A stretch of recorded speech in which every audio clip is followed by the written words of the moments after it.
Welcome to the Grounded Guidance Podcast, where we explore the power of living aligned and from your intuition each day. I'm your host, Karen Williams. Every day you receive hundreds of intuitive messages guiding and empowering you to live a life in alignment. Are you listening? Through lived experiences, ongoing self-reflection, and enriching stories, I am joined by extraordinary people and thought leaders in their field who have embraced the magic of following their intuition and are sharing their light with the world.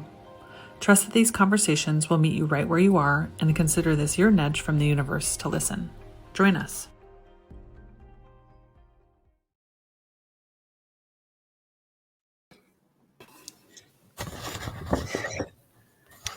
Welcome, everybody. Hey, We're all back in the house.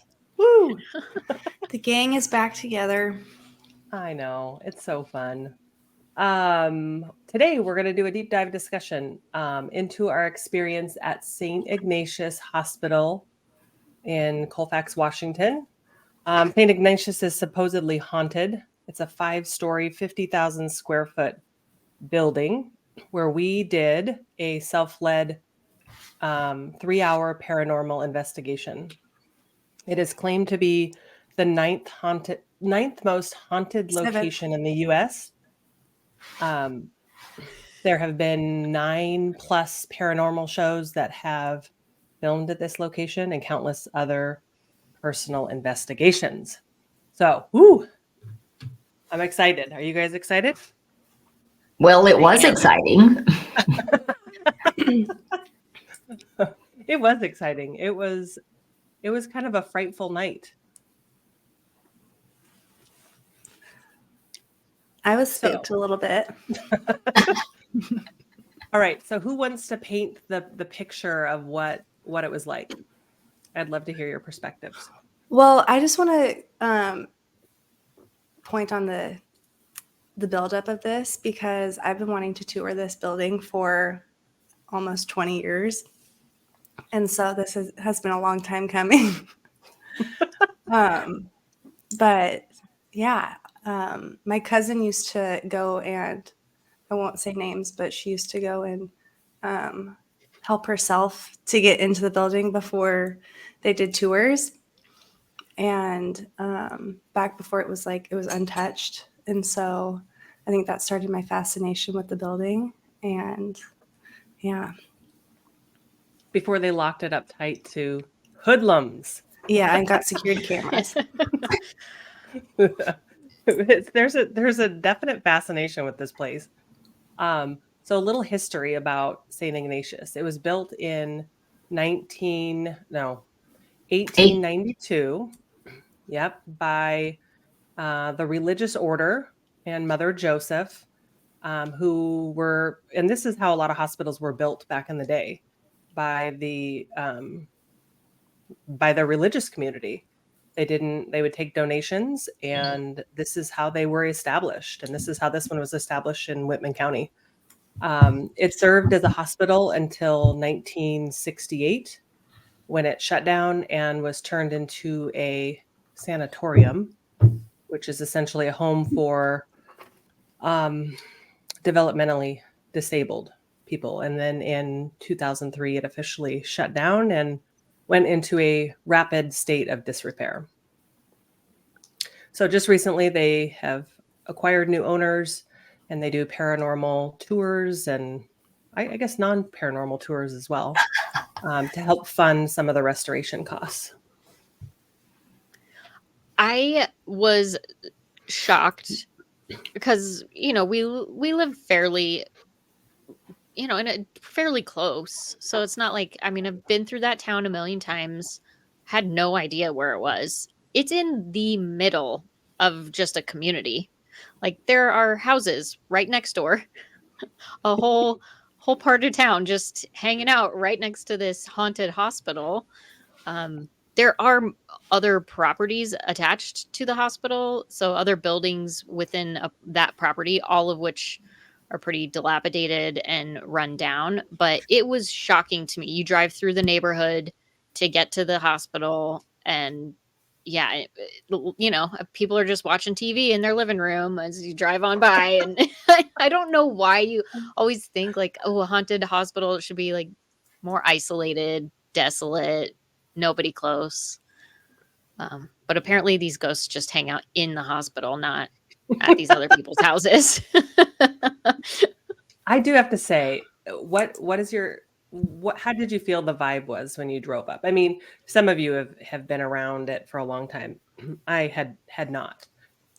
It was super creepy driving through it. Now, again, this was at night. There's really nobody that hangs out there except for, the ghosts. But it is super creepy driving up to it. It just feels.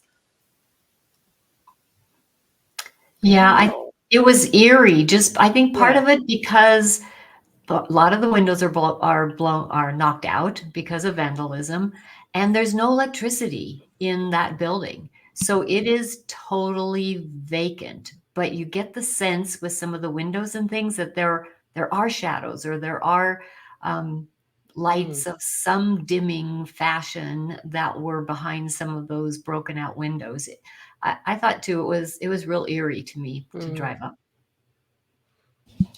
Yeah, one of our tour guides told us that when the gentleman that bought the building that had owned it left in 2003, he left the water on and turned off the heat, and then it left a lot of water damage in this. So much so that it was almost to the point of not repair.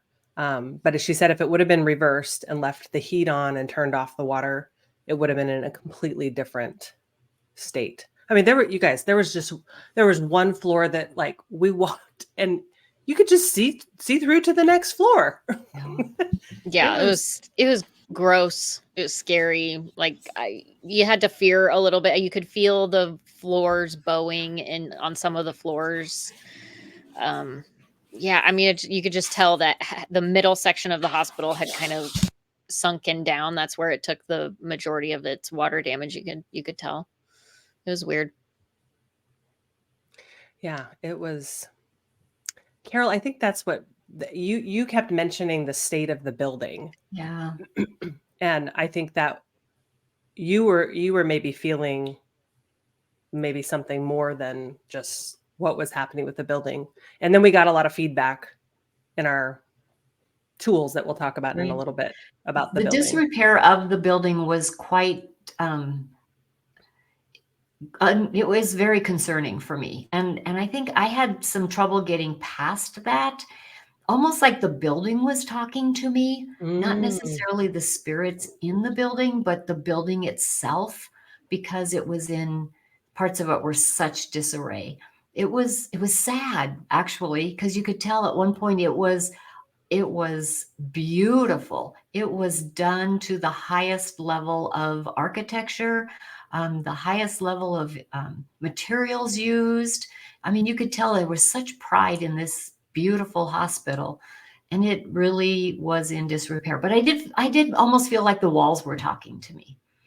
They were sad. They were sad.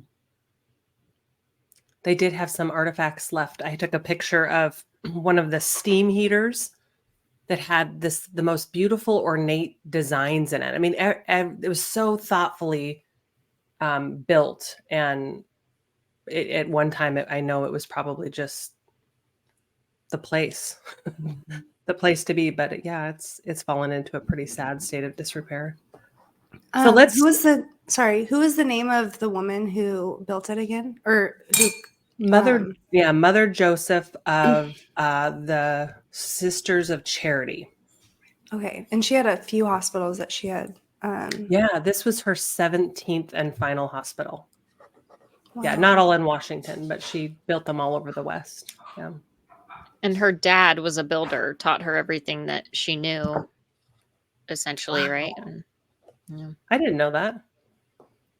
Yeah, I think the tour guide mentioned that her dad was like a carpenter or a builder, and he taught her what she knew, and she took it on to build these buildings. Yeah, it's beautiful. It's a 5-story brick building, beautiful architecture. It's really beautiful. So let's talk about when we first went in. Like, what did we do? What did it look like? Where did we go? How did it start?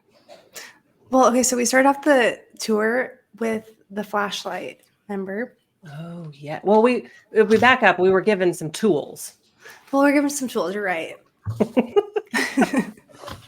That's That was the important to first mention, right? paranormal point of the tour was the they flashlight. took us into the back side of the building, not through the front doors, but Mhm. through the back door, Right. and into a little side room that had all of their special equipment and some merchandise and things like that they were selling. I don't remember all of the names of the tools, but I do.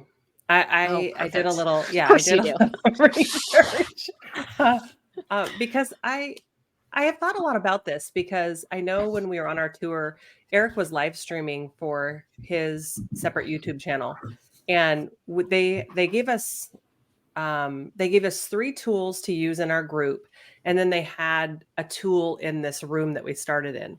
But the 3 tools that we had were the Phasma box, which I think we hated all have that thing. question. Yeah, we all have question. It's a little questionable. We'll talk about that in a second. And then we had a K2 meter, which measures electromagnetic frequencies remind you, in a hospital that has no electricity.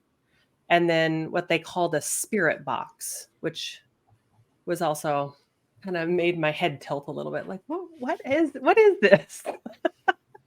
So the Phasma box. Let's start with that one. Eric the one that hated it. ran I just voids, remember right? Eric go, turn it off. I hate Yeah, this it was thing. just too much background noise. It was just It was so Well- garbled. I couldn't make out most of what came out of it anyways. And So it was like a box, about like almost like a small shoebox, I thought, with a little was like hose an on it iron. and a microphone and the handle to hold it by. So I mean, that's what kind of like a Ghostbuster. honestly, it was like a tablet. It was a tablet with this weird Oh. looking microphone. And Okay. that's why I was like, it was an app. Like, what? Yeah. How is this app working anything? I don't. So you would turn it's exactly, it was like an app on an iPad, and then you'd turn on this app for Phasma box, and you would ask the question into the speaker. Who's in the room with us? And then what it's supposed to do is pick up on the internet radio frequency, and then I don't know exactly what it does. I don't know how it does it, and then respond. Didn't she say it like takes the energy of like the vibrations that's coming through and then it makes words out? I think that's the spirit box that does that. I think the spirit box. That's the written word captures- box. Yeah. Oh. The Phasma box captures it along a similar radio frequency, but it did feel kind of kitschy after a while. I'm like, it was really hard to understand. I felt like we were picking up other people's conversations, like based on, like, you couldn't make out any of the words that were coming out of most of the conversations, but it sounded like we were picking up somebody else talking in the building through this box. I wasn't buying that one. Well, like even Ghost Hunters doesn't pick up that much frequency Right. when they're doing their investigation. So it just seemed a little cheesy. Yeah. I felt like it kind of diluted some of the experience in some of the rooms, like where you could just sit and listen. Yeah. And we did that. The Phasma box just kind of like it Yeah, it felt was like very it was like distracting. made for TV kind of is what it Yeah. felt like, you know. I kind of just want to turn it off so I could just listen to the building Mhm. itself. Right. Because I feel like Yeah, when which you we watch did do. the other investigative shows, media and stuff, they're not really carrying something around that's popping off all the time like that thing. They're just kind of listening to the room and talking to the room and Yeah. hoping that their recordings catch something, and then they go back and they watch on the recordings and see if they hear anything. So I wasn't really impressed with the Phasma box. Yeah. We kind of stopped using it there toward the end, but it's definitely a novelty. We also had a K2 meter, which I felt like I felt like it was more accurate to what we were feeling inside certain rooms. That was my interpretation when I would feel heaviness in my chest or a weight on my shoulders. It felt like the K2 meter would be lit up more than when I wouldn't feel those things. How I feel spirit. Yeah. We did have like a collective feeling going around. I felt like we were all picking up the same like energies and like feeling the same nauseas or like chest pain, or whenever we would go into rooms, I felt like we were all on the same page with that. Mm-hmm. I didn't feel any of that. I forgot about that. There was that one room that was like a bizarre room. I had a couple of medical instruments strategically placed in it, but as soon as I walked in, I felt sick to my stomach. Mhm. Like something just didn't feel right in there. And Yeah, it seemed like some- we all had some sort of upper GI thing going Right. on. yeah. But back to that That was weird. phasma box, it did give Yeah. us a few words. Whether or not we were interpreting them, it was coming across from somebody else's conversations or not. But there were a few people's names that came out of that. Right. And later on were confirmed by our tour guide person that they had been residents there when she knew them. Mm-hmm. I think Um, Walter, right? Was Walter one or something? Yeah, Walter. Was that the spirit box or the phasma box? Because I don't remember getting a lot of details out of the phasma box. When we were in the laboratory towards the beginning of the tour, it spouted a couple of names in the laboratory, I feel like. It did. Just after There was a nun in there, and I picked up the name Greta. And then we had learned that there was a nun that served there named Gertrude. So, and I think that came through the phasma box. Well, and So then this- also, sorry, Okay. when No, we were go up in the nuns' quarters, Mm-hmm. wasn't it the phasma box that said "get out"? It Yes. was. Yeah. Yes. Oh, yeah. Yeah, that was eerie. That was weird. It was Yeah. weird. So the spirit box, and then we'll move on to what we did. So the spirit box was this little device that what it's supposed to do is translate frequencies into words. And at first I thought, really? What is this? But then we would be talking about certain things. We'd be somewhere in the hospital, and then the spirit box would reflect like it was listening to our conversation. Yeah.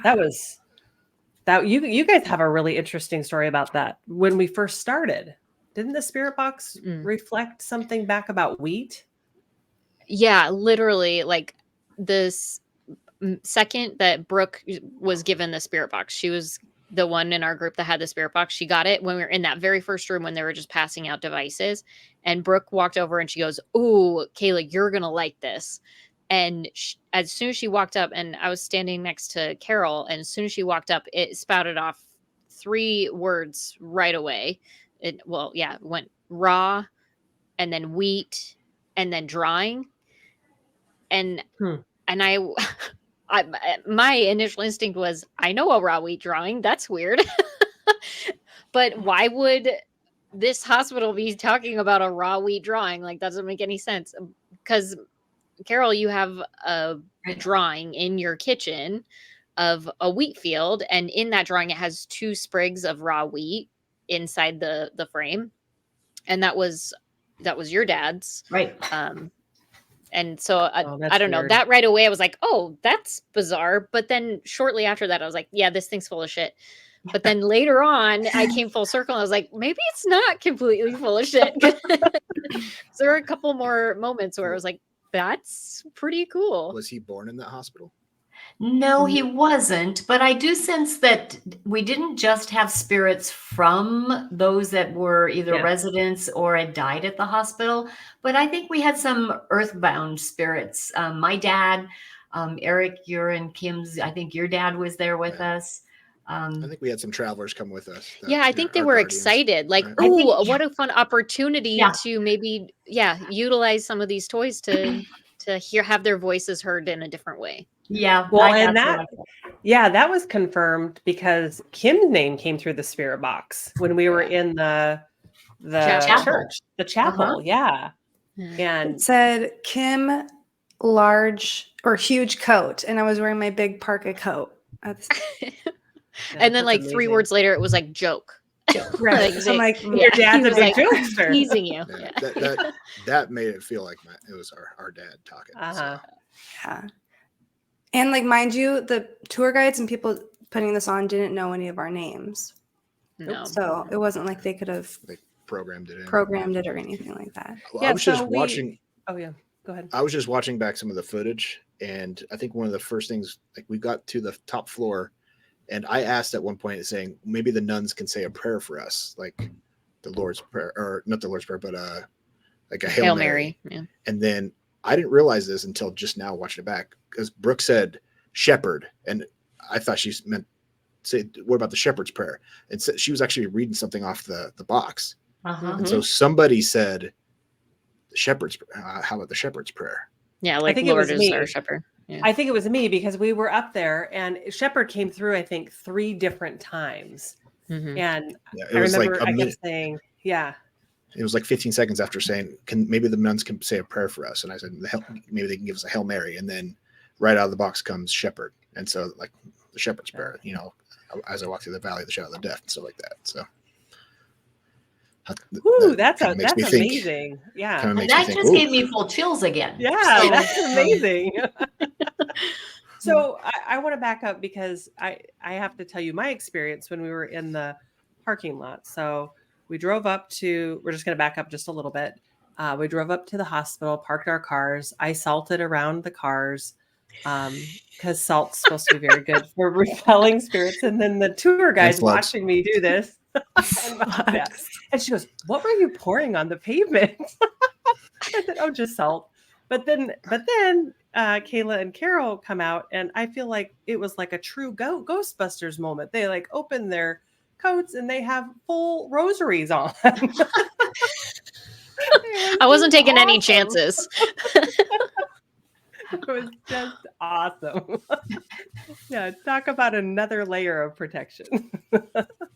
I So- knew the nuns would appreciate that. And Yes. so I was like, not taking any weird chances here. So, okay, so I want to get back to what Kim was saying about the flashlight. So we started in there, we got all of our tools. We started in the kitchen on the first floor. So you And tell she us had about said that night, the night was active, right? She goes, that there's a lot of activity in the kitchen tonight. So that's where they started us because they had already experienced some stuff in that kitchen. it felt intense in there to me. I don't know about anybody else. oh but my, it was like walking through a brick wall. Yeah. Mhm. Yeah. Absolutely. I was just like, if this is how this night's going to be, holy cow. I mean, it was intense, but the flashlight thing was really interesting. That's where I was like, wow, this is interesting. There's something Well, to and they this. had just done construction on the kitchen that week, they had said too. So I think we thought maybe like the spirits had were a little taken down- unrested. They had taken down some of the ceiling to Mhm. secure it to make sure it was, stable. Yeah. But yeah, she put a flashlight down. And I don't know how you can like debunk this, but it kept turning on and off on its own. She set it on the table of the kitchen and it just turned on, and then it would like 10 seconds later it would turn off. Well, And I especially don't when she was think- talking about people or incidents, that's when it was coming off and on. And then it started really bright, and then it would kind of fade down, and then it'd get bright again. Yeah, I didn't know what to expect when we saw that first, though. I'm like, oh, this is. And it had an electromagnetic field box that was collecting energy too. Then it was, sparkling all those lights and things with the energy surges. So And yeah, again, that was the REM pod. We didn't carry that, but that was that little red thing on right next to where the flashlight was. Right. Mm-hmm. And if you remember, somebody had turned on their Phasma box when we were in there, and the first word that came out of it was Holly. Yes. And Yes. in the group of people, when that name popped up, she's like, "My name's Holly." Yeah, she was like really taken aback, like, "That's so weird. That's my name." It was pretty funny. Yeah, Holly came up for us too on It did. a separate part of the hospital. So there were, let's see here, there were 6 of us. there was maybe 12 people total in this 50,000 square foot hospital. We did run into a couple people at a time, but very rarely. It was just like, oh, hey, and then we moved on. We ran into two that were hightailing it out of there because they had Right. They were scared. Yeah. When we did run into them, we had a significant moment, though. I don't know if you remember that with the not this. What was the box that read the words? What's that one called? The spirit box. The spirit box. We were talking about some local murders, and then it said on the spirit box, it said homicide. Oh, I was exploring the rooms. I in the remember nun that area. now. Yeah. Oh, wow. Like immediately Yeah, after. We were talking about where we were from, kind of, and you said where you were from, and they're like, "Oh gosh, the place where the murders were." And then, almost at the exact same time, that spirit box wow. spewed out homicide. It was so weird. I just got Oh, chills. wow. You guys, I was not a part of that. I think you you were had in already one kind of room. moved on to one of the nuns' rooms. Yes. Interesting. That is. We also had another instance up there. Oh, and I can wait to share it until we get to the nuns' Well, quarters if you'd like. what I was going to say, we can go there. I just want to give kind of a lay of what each floor was. So the first floor when we came in was the intake and the emergency room. So this is where the people would come in. And one of the things that I remember was if they came in to the emergency room, right alive, left, you're dead. Right. So if they went right, they had a chance of surviving, and they would go on the elevator up to the hospital. If they were beyond help, medical care was, subpar back then. Left, they were moved into a room and moved into the elevator that would take them down to the morgue. So I thought that was interesting. The second floor was obstetrics and gynecology. Third was infectious disease, and also the mental health floor, mental health, where they when this was turned into a sanatorium, Right. all the developmentally delayed people were on the third floor. They put the schizophrenics on that floor. Schizophrenic, as well, yeah. believe. Yeah. Everybody, just a side note, everybody was pretty scared to go on the third floor. That was also the same floor that the nursery was on at a different Was point it? in time. Mm-hmm. It was infectious disease, and then the half nursery, of it, right? Oh, yeah. Yes, the one half Was that the doll floor? nursery. Yeah, I think so. Okay, and then the fourth floor, surgery and X-ray, and then the fifth, which was, I would say, more like a little attic, was the nuns' quarters. So once we had run of the roost, we went right to the top, I believe. Didn't we start at the fifth floor? Yeah, we started. Or did we start at the fourth floor, and then we started on the fourth, and then we went up, and then back down. Yeah, but we all got weird on the stairs. All of us got weird on the stairs. Yes, heavy. I felt a lot of stuck. It was very stuck energy and sadness and despair, and maybe people jumped to their death in the stairwells, and it was. I wanted to move quickly through the stairs. But I didn't like the stairs. Yeah, no. So on the fourth floor was surgery, and wasn't the lab there? X-ray and lab. Yes, because we started in the lab. I think, because the lab had quite a lot of energy in there. A lot of energy. We turned off that talk box for a while, remember, and just stood to listen. And it felt good in there. It felt like I liked the energy kind of peaceful in the lab in there. Yeah. Yeah, we got the message about exiting the matrix, or they didn't like the technology. We were imbibing that maybe they were like, this is beyond what we knew in our time. Yeah, the spirit box had used the words technology and I think measurement at one point in time. And Matrix. Yeah, Matrix, which you had a significant. Yes. Was it dream or something with that earlier? Yeah, a vision about being cloaked from the Matrix, being able to be invisible from the Matrix. But then I remember Eric saying something about during his live stream, somebody said there was a book written about The Matrix and then nuns, a right? nun. Yeah. Yeah. Yeah, I it was did a look that up. historical fiction book about French nuns. The thing is, it was written in 2021, so I don't know anybody that'd be in that building that would have read it. Well, maybe there was some good historical accounts though. Unless the name The Matrix comes from the historical, nonfiction that it was based off of, right? Like it's a term that was used back then. That's why they used the name for the book. So, but Yeah. The fourth floor also had the surgery room, which I think really freaked Kayla out. Because there was something that came up. That's where we turned off all flashlights, all technology. And then something came up on the spirit box and it really wigged you out. Because it said something like, or maybe it came through the Phasm box, like we're right behind you or something like that. Yeah, it said behind. It was like behind. I'm like and you made me come closer because I was off exploring on my own. I was in it was the room Was it not the surgery before room? the surgery room. It was like a little smaller room just before we went into the operating room. I don't remember what room it was, but it's the one that had the weird fridge in it too on the other side. Oh yeah.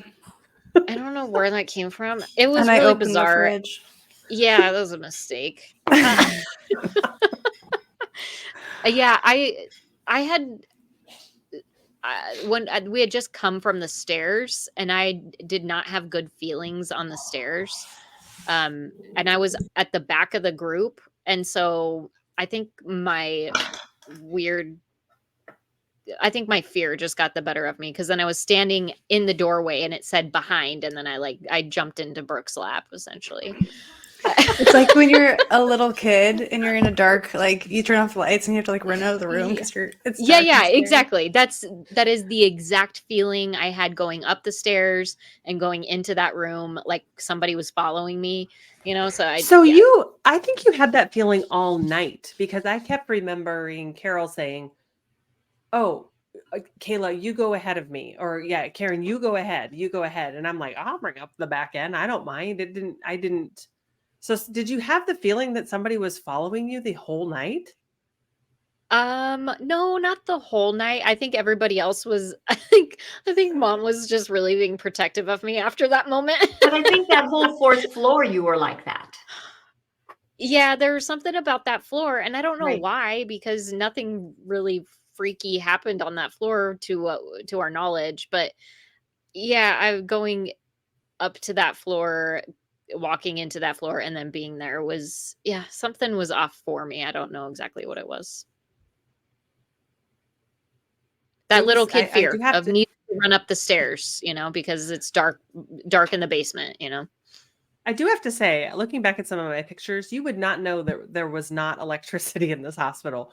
You guys, we could power a nitroglycerin plant with the amount of lights that I had 4 flashlights on, just on my body on. I was not being in the dark in this place. Yeah. There was one picture I have. It looks like it's daylight with light coming in from some of the rooms. Like, wait, I don't remember any lights on. Oh, that's just everybody with their headlamps on. Yeah, no, that was good. So, anybody else have interesting experiences on floor 4? I think the nuns' quarters is where we got some good activity after. We did. So the nuns' quarters was like I described it like an attic. I wouldn't describe it like another floor. Very steep stairs, and it Low ceilings, very low ceilings, and it was it like feels a dormered upstairs, sort of. Just really. All of the ceilings were peaked with dormers, but they had a bathroom up there and a few bedrooms. Well, they said 3 nuns lived there full time, right? Upstairs. It was their quarters, and they're pretty much off limits to anyone else. Mm-hmm. Yeah, they were protective of them. And no boys allowed.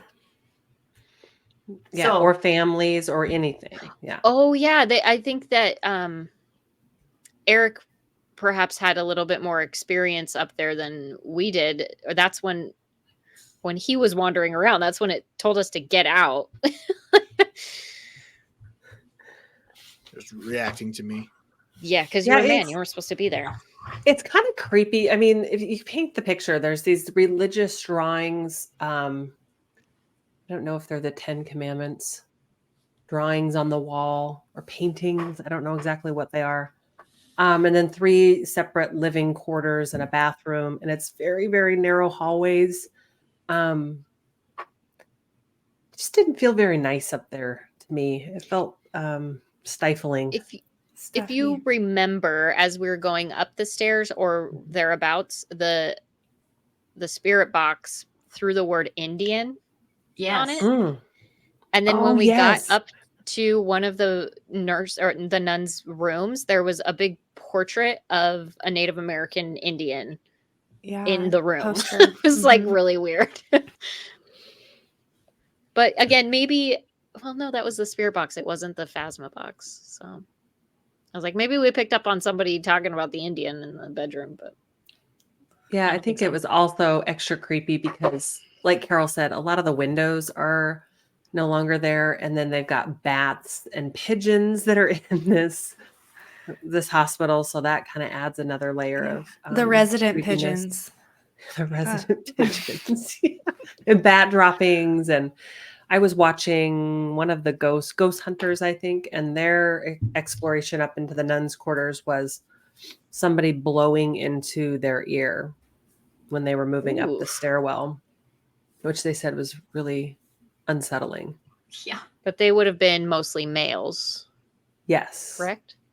Yes. But we I didn't heard get any very weird feelings up plainly there.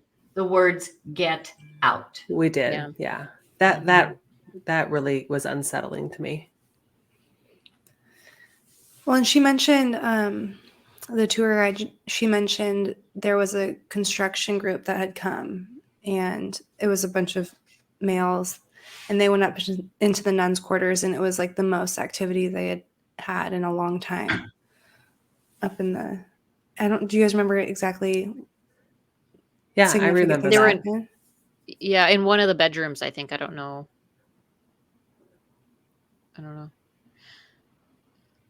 Yeah, she said earlier in the day they had gotten the most activity up there as well.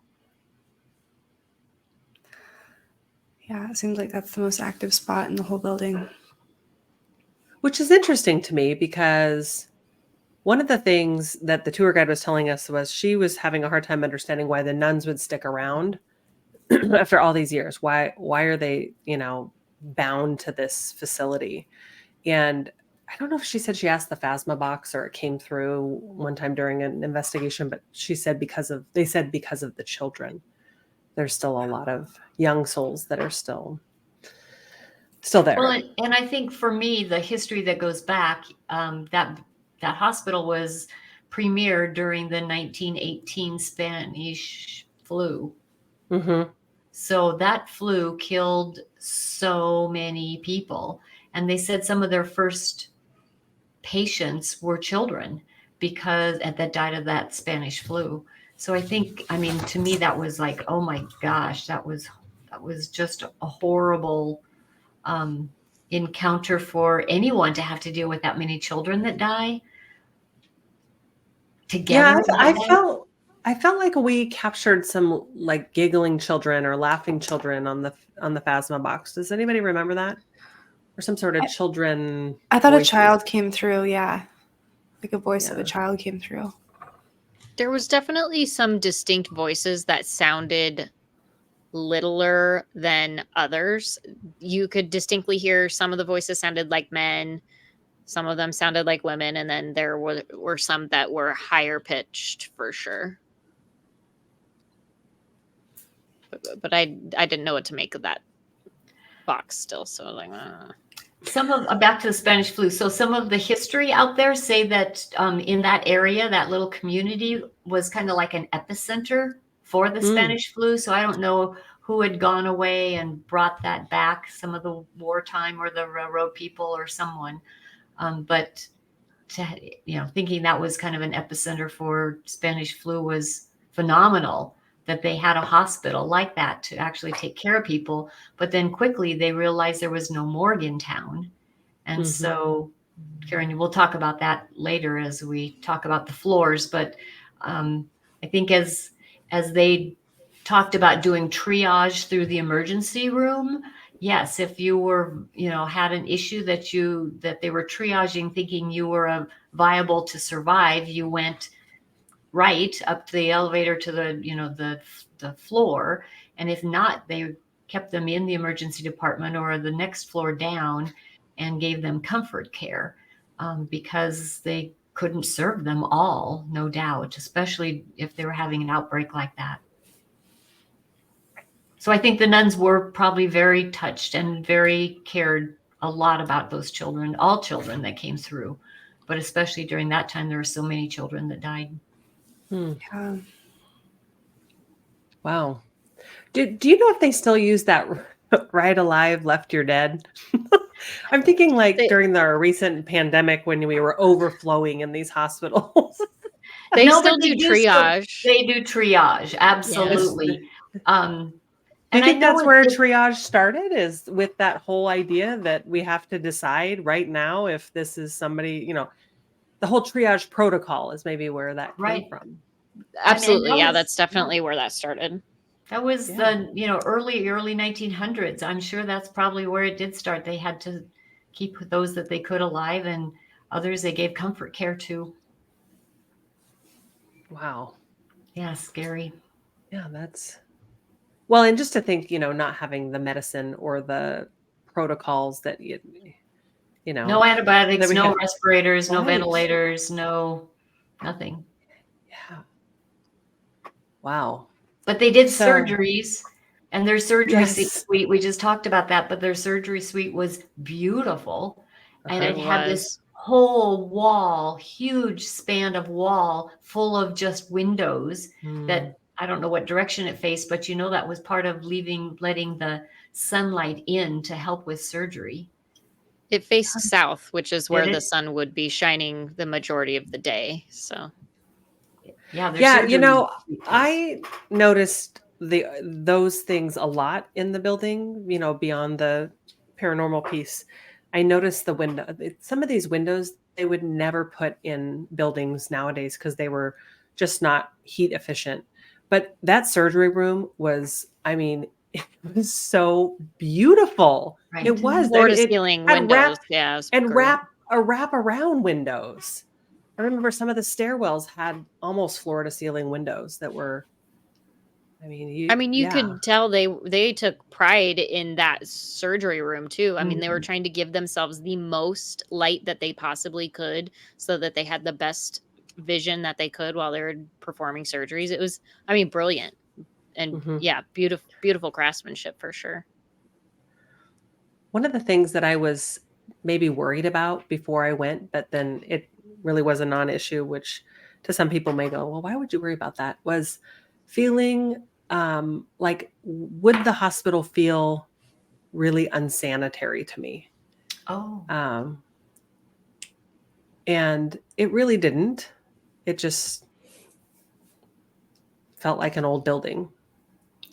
I was a little worried about black mold, to be honest. There was a lot of black mold all over the place. There was, yeah.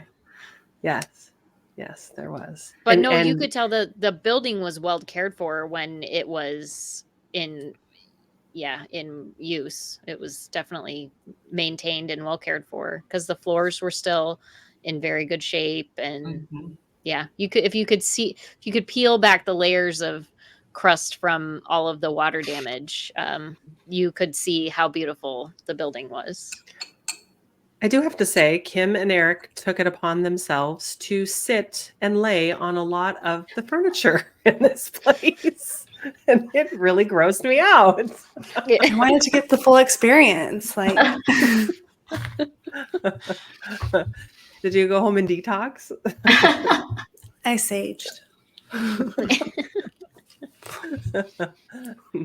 Even like I remember seeing you on a bed frame. They were all metal bed frame, springy beds, no mattresses. I wouldn't. If there was a mattress, I probably wouldn't have laid on it. But Oh, yes, you would have. Okay, I probably would. So we went. Oh, go ahead. Well, I was gonna say, I mean, if we want to move Yeah. down to the next floor, speaking of one of the beds that I laid On on the third floor. Yeah, Is that the- was that Rose's bed? Mhm. Rose was on the third floor. So the third floor was the infectious disease, a lot of the schizophrenic, mentally unstable patients when it became a sanatorium were on the third floor. And I was kind of curious, why did they put them on the third floor? Better view, maybe? I just thought about that. I'm like, Couldn't But hear anyways, him yelling from the ground floor. maybe that's Could be. it. So There's we had a lot of insulation, less trepidation. windows. Yeah, we had a lot of trepidation going into the third floor. Actually, I remember Kayla saying maybe she didn't want to go at all. Once I got onto that floor, though, I wasn't that concerned about it. Like, I don't know if I had just finally the whole building, I just kind of felt like I was in it. At the beginning, I was scared because I didn't know what to expect. And then by that time, we'd been there for a couple Had to hours. ease into it. And then I was like, okay, well, I can do this. I can do this. Didn't we have the doll room on that floor? Yes. Yeah, but I So- didn't look in that room. Oh, it was. So Eric went in. Oh, it was creepy. Before we go through that, I just want to make sure people that are listening understand we had full reign of this place. We could go in every room that wasn't blocked off. So we did. We navigated through all of the rooms and we'd stop and ask questions and kind of see how we would feel and turn off our lights and sometimes be creeped out and move on. And so just as an idea, this is kind of in some rooms we did not go into. Case in point, the third The floor. other part, as we went through each of the floors, there were several rooms that had little pictures or laminated history cards on the outside. So you could actually learn some of the history that happened in that room specifically, which was, I appreciated that, the history that went along. So you could tell. They also talked about how many schools of nursing they had there. Their first nurses that graduated from nursing school at the hospital. So being a nurse, I was pretty excited about that. One, I think it was on the third floor, showed a picture of the first male nurses in the state that graduated from that hospital as male nurses. So I think they were ahead of their times in so many areas. But those little snippets of history as we went through the building were helpful. I really liked that too. It felt like it brought the building to life for me. There was also things that we didn't realize. They had these little red markers on some of the rooms and I didn't know what they were. And then at the end of the night, I asked the tour guide and she said, those are the rooms that when we have big paranormal production teams in here, they know that that room has had a lot of paranormal activity without having to ask. So, yeah. The doll room had that on it. And that was the only room that actually made my heart drop to my butt. really? Okay, so we gotta paint the picture for this. So it really okay. So let me paint the picture for me. I don't watch horror. Okay. So to see the look on their faces when they looked in this room, it was like somebody had shit bricks. I could not believe how terrified they were. Come up the stairs, you go left. I think it was the first room on the left. it was And the this- first room that had the red that we saw with a red card on it too. So my instinct was, don't go near that room because it's got a red on it. Red means stop. No, thank you. So I wasn't going anywhere near Red that means room. stop. And of Yeah. course, Eric goes trudging straight in. He couldn't wait to get in there. But from the doorway, it had like a long hallway. And I think, Kim, you were the first to peek in. You're like, oh my gosh, don't look in there. And I I'm think like, it was what is it? Brooke. Somebody's, It was it Brooke. was oh, Brooke. it's Brooke. Yeah. But And I'm like, what is it? I look in and I'm like, all I see is dolls. I'm like, what's so weird Brooke about goes, "Oh, that? Kayla, don't look in that room." yeah. Oh God, don't look in that Well, room. you go through all the rooms, they're all empty. So you turn the corner, you don't expect to see a doll sitting in the back corner of a room. Not was- just any doll. And not just any doll. Well, Eric, what okay, doll so was it? this room, There was a ventriloquist doll from one of the scary movies called Dead Oh. Silence. Yeah. That's spooky. the room all was those- used as a children's room, I think, wasn't it? Yeah. When they first went in there, it was full of like stuffed animals. Mhm. And then I think she the said pe- that the animals were removed at some point, and Yeah. then since that moment, people have been bringing dolls to fill it back up, and those are all dolls from visitors who have come over the last couple of years. But how Yeah. rude if it's a kid's room to bring a scary doll. Like, what dicks? It's only scary. Did you go in? No, it was Kim and Eric. Kim and Eric went. Yeah. So, Eric, what did you think of it in there? It was cool. It was the creepiest room, right? It was like the scariest room of everything, besides the basement, which we were the only Just ones. in the was basement. it was it scary just because the dolls were in there, or was it scary because Yeah. it was actually like a scary room? You took the I didn't feel Phasma box anything. in there. Yeah, I didn't get anything, but it was definitely the atmosphere of the dolls for sure. I don't know what it is about a child's like doll that's so scary, but Yeah, so creepy. It's kind of like clowns. yeah, kind of Yeah, similar to you guys clowns. are really. I mean, Carol. At one point, you were like, "We need to move on. We need to move on." It was like it was just it was causing too many. Yeah. That floor, I mean, was the schizophrenic area, lots of major issues that hit me hard. Oh, the third floor did. Yes, and then I know the other wing kind of had some nursery or baby things, but I don't know if it That was was it the other floor? Well, The nursery was on that floor too. the nursery was on that floor, but you had issues with the third and the second floor a lot because of the physical Building. state of the building also. Yes, that too. But wasn't Rose's room on the third floor also? Yes. Yeah. So Rose was a resident during when it was a mental hospital, and she was somebody that was actually in her. She'd move out into the community, and I don't know, take public transit. I don't know exactly what she did, but she was known to be pretty violent. So the room was interesting. Yes, she would talk to her finger, scream to her finger, right? We Oh. can't hear you. We can't hear Kim. you. She was known as the finger lady Yes. because she would cuss at her finger. Mhm. Yeah, there was some significance about like I don't know what was on the wall. Does anybody know what was on the wall? There was It looked like what- blood, but it was definitely not blood. But It was like red dye. I think people were just having fun Yeah, there. somebody probably Yeah. vandalized the room. They just haven't cleaned it up. Yeah. I think a lot of that building, there's garbage and stuff there. I think they don't clean it, Right. so people will leave behind Totems artifacts of and things. Totems. Yeah, people. It's so kind of Rose's room was filled with Miller.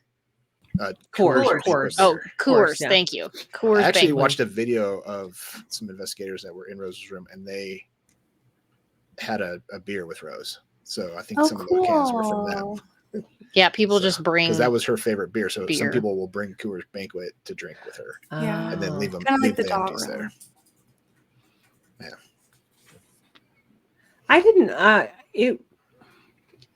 I didn't feel anything specific in Rose's room. Did you guys? I felt her bed. Yeah, I remember we had a lot of EMF activity in there. Right. Yes, Kim laid on the bed. I sat on Yeah. it too before you guys showed up. Oh, yeah, you did. Yes, I actually have yeah, a I picture of didn't- you. Yeah. Thanks for I didn't have any participating, particular Nikki. feelings. What was on the Yeah. EMF? Just like the energy in there? That it was peaking in there quite a bit. Yeah, But which and I thought was- sensed it. Yeah, there was a lot. It wasn't as heavy in my chest as like the first floor when we first started in the Mhm. kitchen. But and then I was questioning myself because I don't know if I was picking up just my own emotions because of the disarray of the that floor, because there were so many rooms that they had taped off because the floors had fallen through, or the walls were taken down, or so I couldn't tell if I was portraying, my own energy was being reflective back Mhm. because of the state it was in, or if it was really Rose or others. But it wasn't as negative and heavy. It was just different. That's a good reflection. I'm trying to think what else. I think the third floor might have been the second floor. I was fascinated with one of the rooms because it still had the original curtains in there. Yes. What Mhm. room was that? Do you guys remember? It was What floor? well, it was part of OB, wasn't it? Second Yeah, I thought it floor, was on the yes. second. Yeah. Yeah, it was on the second floor. Okay, we'll come back to that. It was neat I though. think That was I think that room that gave us all heartburn was on the third floor. yes. And I don't know why, again, don't remember why that room was the way that it was, but it did feel like weird. I do remember there being like a little medicine cabinet. So one of the things that I thought was really neat in some of these rooms were they had a lot of like built-in like cabinets for your clothing and for the medicine, and everything was just so ornately designed. They had in the hallways the cutouts in the hallways for their idols, which being this Catholic hospital, I'm sure there was the Virgin Mary and some of these little cutouts. But every room I noticed those things. And I think the one we all got like that upper GI pain was there was some sort of, I don't know if it was a medicine, It was like sort a of medicine cabinet, and they had like a like medicine placed cabinet, or old medicine bottles in it. maybe there Yeah. was a bed in there. Was there a bed in there? Yeah. Hmm. Yeah. Some of them were hard to tell what they were used for, because they had, stuff has been moved or taken out or. Right. So what floor Um, did they talk about the murder? The hospital, was that the second floor? Or was that the third floor? I thought it was Can't remember. the fourth floor, but see, she was pregnant at the time. So who remembers the story? I will So it It was was- an abortion. Wait, I actually took a picture of it. Yeah, so a woman got Miss Agnes preg- Downs Okay, yes. Tell us the story. died of.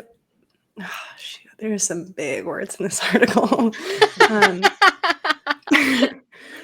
Peritonitis, according to her death. Peritonitis. Yeah. Peritonitis. At a healthy age of 23 years old. She was a school teacher in Colfax. She was the physician who did the surgery. The scandal arose when Agnes made a statement to her brother on her deathbed. The statement accused Edwin Snow, professor of the WCU, and Dr. Austin, a local dentist, of having intimate relations with her. She had become pregnant. Dr. Ferguson was charged with performing an unnecessary and unlawful operation. He delivered a high dose of drugs that resulted in her death. So I think it had something to do with, so he was tried to administer an abortion, and then it killed her, correct? Yeah. yes. That's But he never got charged for it, right? right. What was his name? Because they say that he was one of the people that comes through quite a bit, but I don't think he came through in our The investigation. doctor was Dr. T.D. Ferguson, and the guy that was the man who impregnated her was Professor Edwin Snow. Didn't they say Snow like disappeared? After Yes, he, like, after ran? that, he Yeah. did. Yes. Yeah, Interesting. that was scandalous.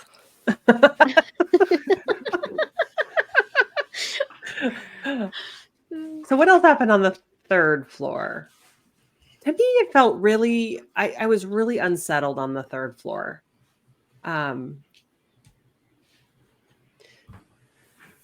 a lot of people that are developmentally disabled that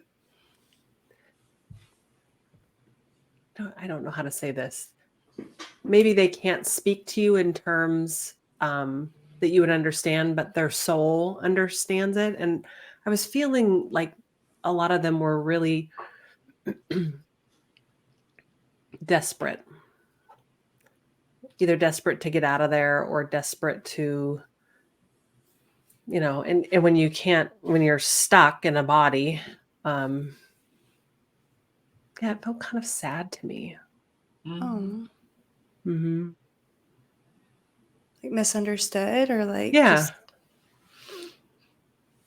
yeah. The second floor, Yeah. we didn't have any feelings, right? Our EMFs That was didn't. We had no activity with our EMFs. I We don't just think. kind of breezed through the It- second floor. Now, isn't that where That was the chapel chapel. That's when we went to the chapel. Oh, yes. So we had We did have only had activity. experiences in the chapel though. That was the only place that Yeah.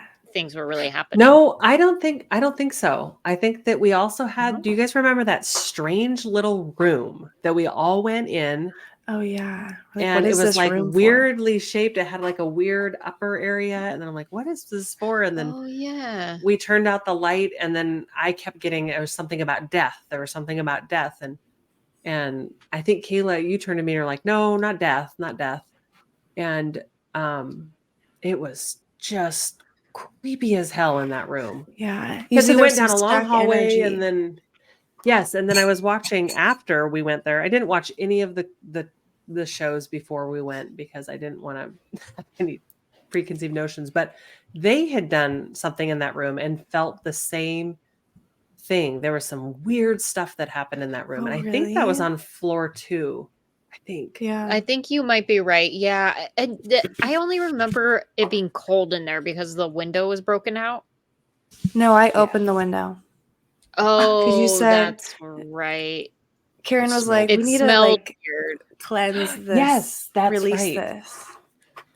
So One I of the opened things window, but they I couldn't close said was they saw a hand on the window at one point Oh. during their investigation. Yeah. But the layout of the room was so weird. And it was almost Yeah. like, what did they do behind that door that nobody was supposed to know that room existed? I mean, it felt like, it did have big, huge windows.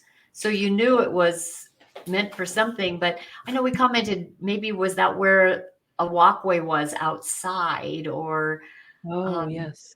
but Yeah, like where it met the nurses, We're on the other side of the building of that, though. or it was on the other side of the building. Oh, I don't know. It was too small to be a room, so it looked like it was either used for storage or something. I don't know. Now that I'm thinking about it, something is telling me it was maybe a doctor's room. Office, like his little like area. a little doctor space or something. Like they had a little office space in there. I don't know. It was a weird room. It was just weird because it had So- that extra. It did. Yeah. So what was that? Carol, I think the room you might be referencing is the one that had the windows out. Yeah. It was like a Right. sunroom, right? And then Right. there was kind of a strange window behind it that felt like it was maybe connecting to another room. But I would imagine some of those sunrooms were so nice for the patients they'd probably wheel some of them in there to. Yeah. right. I Sure. think every room had light though, now that I think about it. I think every room probably had access to natural light. Yeah, the windows were beautiful in that place. Yeah. So the chapel, though. Yeah, let's talk about the chapel. That was a fun place. It was cool because it had a bunch of like record players in there and like chase loungers and You could tell that after it was a hospital chapel, it was a rec room for that sanatorium. You just screamed rec room. yeah. But I also- thought it felt really good in that room. That was the Yeah. first room in the whole building that I walked into. And I was like, oh, All all right, I'll just sit down and relax here for a little bit. Like, yeah, you sat down. You're Yeah. right. Yeah, In the And they had pew. They had a pew. Uh-huh. I didn't And the really feel any confession. heaviness throughout the whole building until I got to the second floor, and it felt lighter to me. Like I wasn't really feeling anything until I got to the second floor. I felt like Yeah. It just felt different on that there's floor. an ease to that floor, so I felt that. And they had the confession boxes in there. Yeah. That was cool. And we found out you've never confessed, so I confess to you. So that was also the room that your name came up on the spirit box. Yeah. Yeah. And that's It when said- you made Almost the as soon as connection. we walked in, the doors, it spouted off Kim. Huge. I wrote it. I took a picture. Kim coat, huge, and then it said story, and then funny. Funny. Yeah. That was Michael. That was our dad. Yeah, for sure. It was for sure your dad. Like how he would have been all over that. Yeah. Yeah, it felt light in that room. Like it was a good moment to have a joke. Yeah.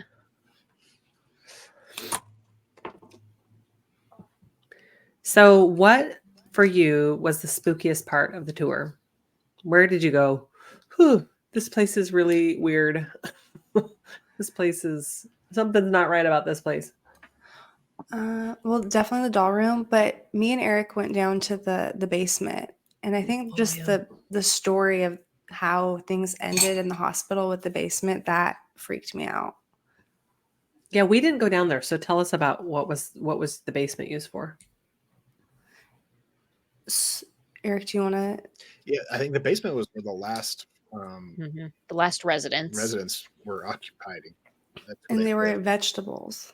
They had non-ambulatory patients at that sanatorium towards the end, and they had gradually moved all of the patients out of the hospital into another facility in a different part of town. And the non-ambulatory patients, they waited to the very last minute. I don't know why they didn't ever explain that, but they kept them in the basement for, I think she said 2 or 3 months. 2 years, a year at least. Oh gosh, yeah. Well, And because then she said there was one caregiver to like 6 people. Right. Yeah. Non-ambulatory people. Yeah. and the whole rest of the hospital had been abandoned at that point. Right. Mm-hmm. Yeah, it definitely looked like the most recently lived in too. So There was There's- oatmeal down there. which is one of the words that we got upstairs. Upstairs was oatmeal. Yeah, we did get oatmeal upstairs at one Oh. point. Oh wow. There was a lot of wallpaper downstairs. It felt like the scene of a scary movie. Oh. I can't remember So, the name of it. What I remember is we were standing on the first floor contemplating whether or not we should go down to or on the first floor going downstairs. And we heard, or on something came the word demon.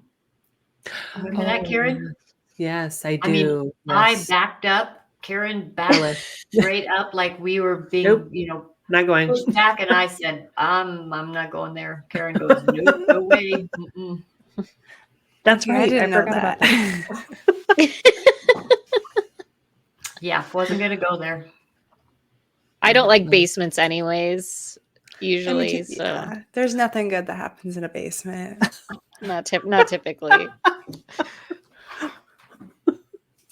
Eric, you live streamed the whole thing. Did you have any spooky experiences or anything that kind of sent chills down your spine?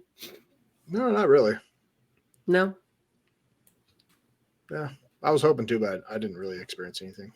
I think he was That's why distracted by the stream the whole time, so he didn't have an opportunity to really experience it. No, But there was moments. likewise, I felt like some of the equipment was distracting from having our own experiences as well, which is kind of sad. I don't know. I think I would like to. I don't want to go back, but if I were to go, if I were to go back, it would be without any of the equipment and just to be in the location. I don't want to do that now that I'm saying it out loud. I don't think Just that's a bring great an idea. old-fashioned tape recorder and have it. What about no lights? Actually Would you go push without? this Would you go without lights? No, I see it. For me, I don't think lights matter. I think I'm going to be freaked out Really? regardless. Oh, Regardless. Like, I feel like I'm going to feel the energy even if the lights are on, you know, even if it was the middle of the day, if the energy is present, I think I would be able to feel it with or I without think we talked darkness. about how the time of day, you would think there'd be more activity during the day because that's when more people are Awake. active during life. I know. I think we're doing ghost tours at the wrong time. Like everyone's like, "Oh, we got to go at night because it makes things extra spooky and scary." But why? Cuz most people are probably sleeping. Don't you think the spirits are sleeping? Yeah. It'd be I interesting actually to I heard would that be. go like it's more 9 to 3 active. or something. Yeah. During I the heard it's day. more active during the day. Mm-hmm. Well, that's when the things, the hustle and bustle of the hospital was too. Like, you know, not a lot happens at night at a hospital usually.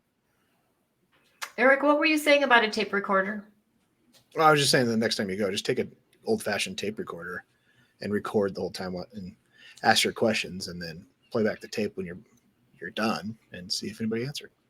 Because a lot of times that's where things are captured electronically, not something that you can hear with your naked ear.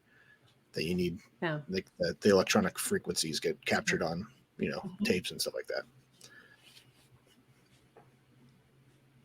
Brooke wanted us to go and like sit in the rooms for like by ourselves for like 20 minutes. She wishes we would have done that to just see what we would have picked up. Yeah, I think that's what I would want to do, actually. Yeah, it was if I too was to do it big again. to experience everything. The hospital is too large to experience everything for the amount of time it probably would have felt better to experience each of those rooms for. But yeah, going back and spending more time in each room would be nicer. Mm-hmm. Did you have any expectations before touring the hospital? No, I just was so excited to get in there. Like 20 years of just hype waiting to see this place. Did it disappoint? No, it did not. Yeah. And that I wish I would have seen it when it was like untouched. Me too. That would have been really cool. But yeah, it was just to be in there was amazing. What we didn't talk about is floor 2. We did touch on it, but floor 2 is where there was the gaping holes.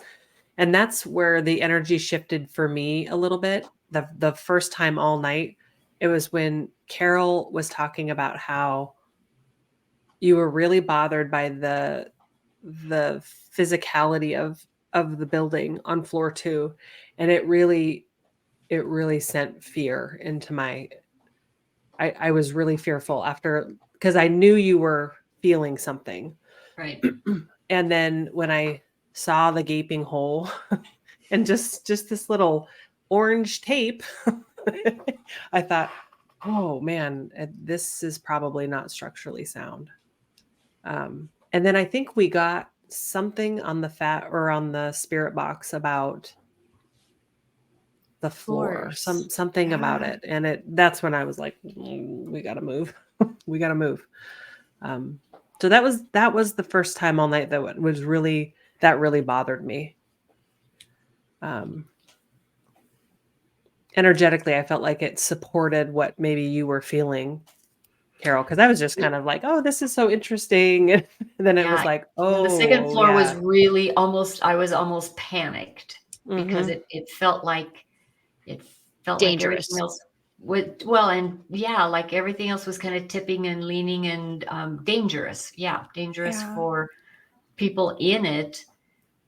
And then again, I felt really sad that it was in such a state like that. But I didn't want anyone to go past that area because it's like I did not feel like that was where we all should wait there or anything on that what was left of the floor. Yeah, we were in one room and then we were chatting in the room.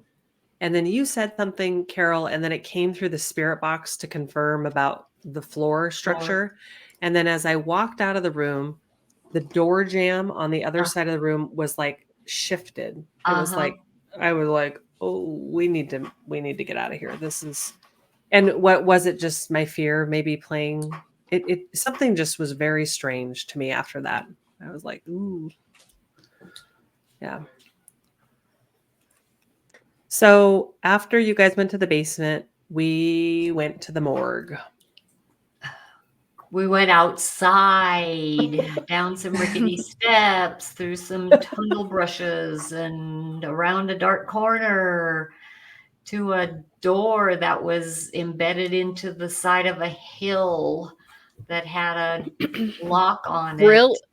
Brilliant construction for the time, because they utilized the ground temperature as refrigerator temperature, just like a root cellar back in the day. So they stored bodies in a root cellar, which was brilliant. I mean, it really preserved those bodies until they could be transported. It really was brilliant if you think about it. I mean, that knowing how hot Eastern Washington summers get. But they said they built that 11 years before they had electricity in Colfax. I may be getting that wrong, but I thought, wow, how are you going to preserve those dead bodies? But let's see, who went in? Kim and Eric and Brooke and myself went into the morgue, and Kayla and Carol said no way. I'm not sure why I decided to go in, but it was, Brooke went in. Yeah. Oh, she had? Yeah. And I have pictures of Eric like walking through where you were so bold, Eric. You were just happy to go where no man would want to go. There were some, you guys, it was the creepiest place. And it was so creepy. To this day, I think about it. Yeah. The ceilings were low. The smell was just so disgusting. It was so dank. Yes. And then back in the room where they said they did autopsies, it was either formaldehyde or ammonia. And it was, and I had to do this back there. My head, I couldn't even stand up straight. Short tunnel to get back there. And then the ceiling was like, not even 6 feet. Was standing outside the door, and we were watching you guys. It was like a really long hallway, and I felt fine about it until you guys went down this long hallway and turned, and then we could not hear you. We could not see flashlight. I mean, there was no noise, nothing, and it was creepy. Like, God, I hope they come back out, because you guys were back there for longer than needed.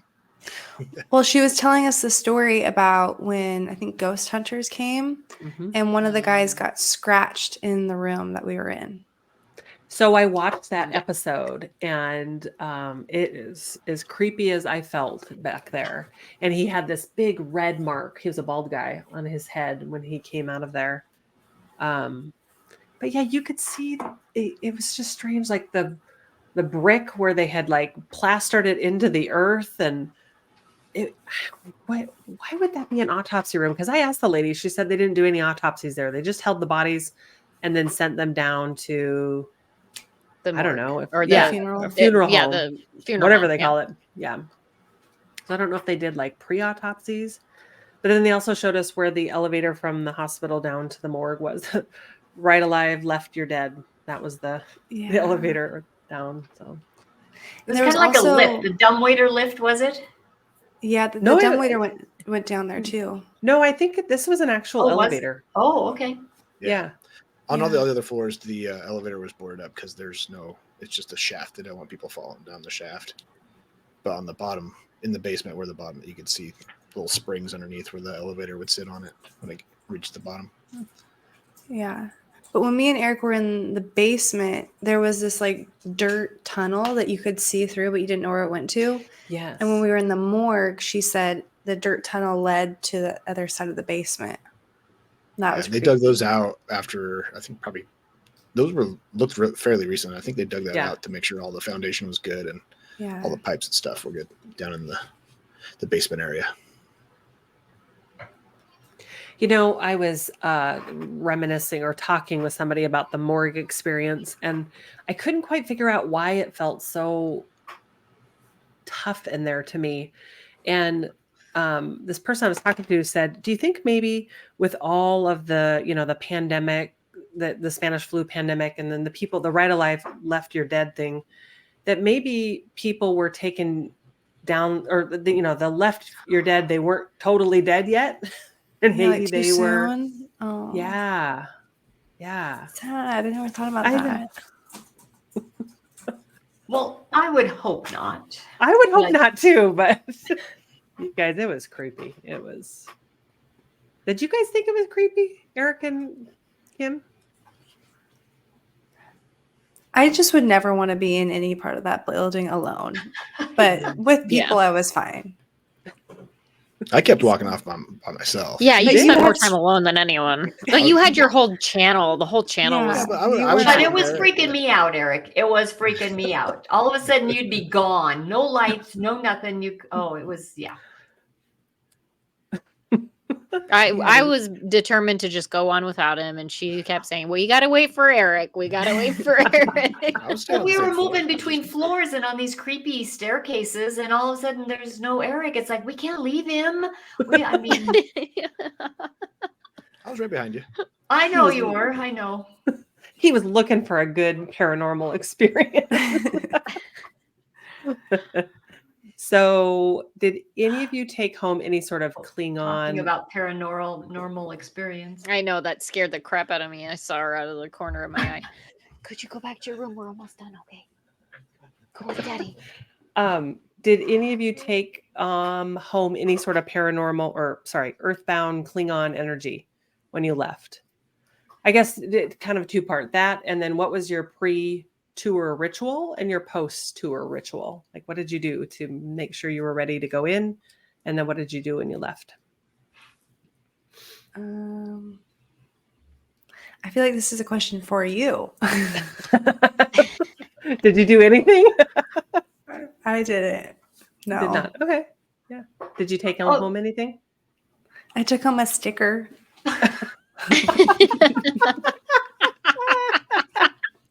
I did too. It was lovely. What about you, Carol? Well, I gemmed up really heavy with some major intentions attached to the gems that I was added to my body.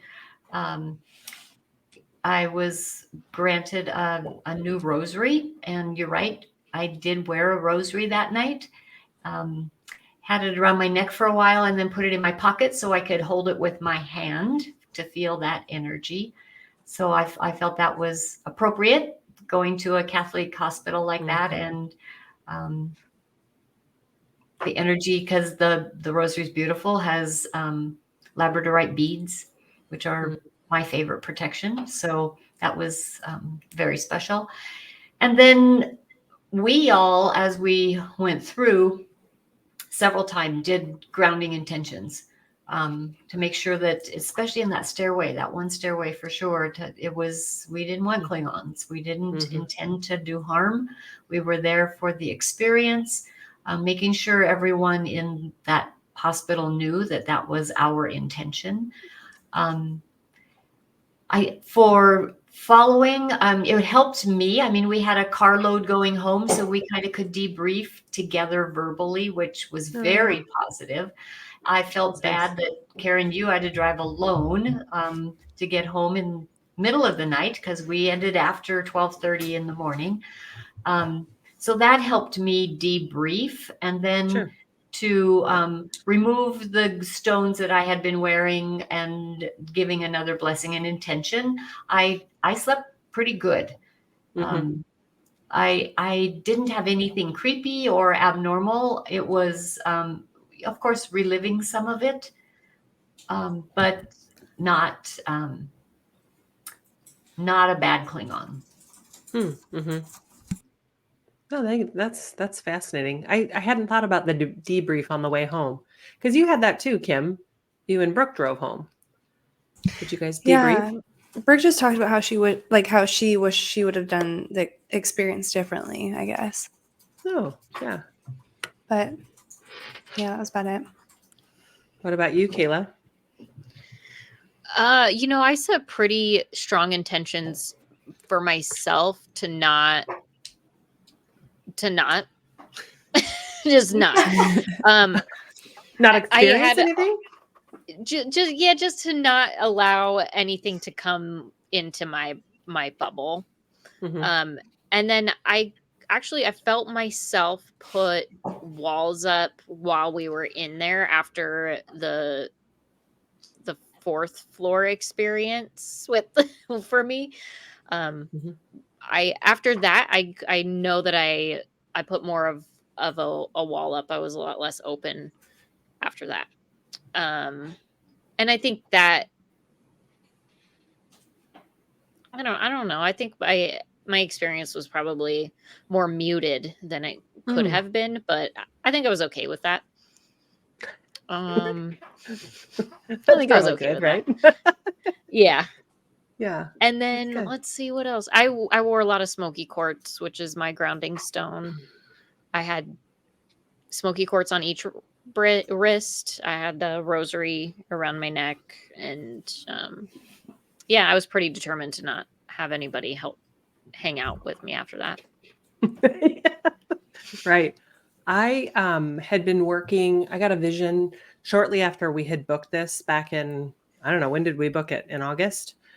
Mhm. And it was a vision from the Virgin Mary and how to put the Virgin Mary at the center of everything happening, which I thought was interesting given this is a Catholic hospital. Not all the nuns. But I worked for every day for 2 weeks, clearing my field, clearing my energetic field, and then setting boundaries and intentions, and then talking to the energy that was at the hospital before going, and just being very firm about what my boundaries are. And I felt great. I felt great in there. I felt like I was open and receiving things, but not. I didn't feel like they. That I felt like it was a positive experience. I felt like I could go and feel open, but not take that wasn't mine. I did have some residual energy going home. I also carried smoky quartz and something else. I had stuff on my wrists and around my neck. But by the time I got home, I was fine and I slept great, and nothing that stuck around for too long. So, I mean, that's typical anywhere you go, right? I mean, you go into a shopping mall or Costco or anything, sure. you can pick up residual energy anywhere. So I didn't feel like it was negative. So yes. Okay. Anything? Eric, that did you do wanna- anything ritualistic? Yeah, I went home and took a cold shower. Oh, yeah. No, I didn't do anything. No, nothing out of the ordinary. Just bed. I have to tease just a second. So no electricity, no heat. As we've talked, we knew it would be cold. I dressed in layers. I mean, Kim wore her heavy fat coat, right? Huge coat. I had my little snow booties on. I was not going to get cold. And out walks Eric, and he said, "Well, I put a sweatshirt on just because you guys were thinking it was going to be cold." I'm like, we're all bundled up, and he has a sweatshirt on. He was walking around in a t-shirt when we got there. I know. Yeah, it was warm though. It was like 70 degrees when we were walking around. I would, that's a good point. I was not cold during the night. There were drafts in the hospital, but I was not cold. I was not dressed in a snowsuit like you, though. I was expecting it to be much colder. It was much better than I expected. Yeah. Are you experiencing residual energy right now? No, you're experiencing Golly. our daughter. You see a shadow just go Charlie, go to bed. through the basement. I You're scaring your just mother. about lost it.